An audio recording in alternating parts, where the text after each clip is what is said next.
Sa number 9, isa ka pre-disaster risk assessment ang ginpatigay sa Office of the Civil Defense Negros Island Region sa pagtalakay sa mga risks nga madalas ang RSSI kag sang ASF sa rehiyon.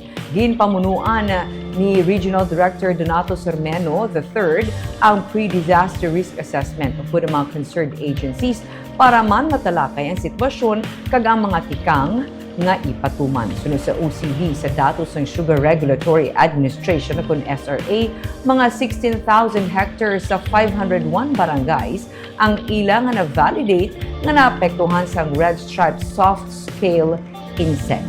Nalakip sa mga intervention ng pagpanagtag sa insecticides, fertilizers, kag biological management organisms sa GMO. Kasubong man, sustainable pest management, paagi sa fungi production. Ang Department of Agriculture naman kag ang Provincial Veterinary Office ang nagapatigay sa case validation, pagpabaskog sa surveillance, pagpahamtang sa border control measures, kag patuman sa restriction sa movement sa baboy kag pork meat sa mga affected areas. Sunod kay Sermeno, gin-present sa OCD ang worst case scenario, lakip na ang paandam nga kung magpadayon ng paglapta sang RSSI sarang ini mag-reduce sang sugar production, mag-apekto sa palangabuyan sa mga mangunguma kag economic losses.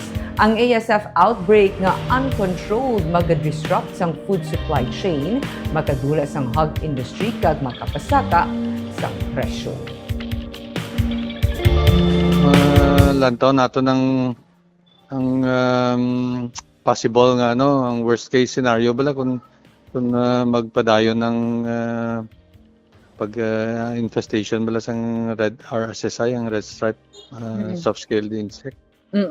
Kagang effects sang sang African swine fever. So para walang isa sa mga ways forward ang pagcapacitate sang sang SRA sa mga LGUs kay ang express sila sang sila kakulangan sang personnel bala kaya hindi maka-monitor sang extent sang sang pag-infect sang RSSI.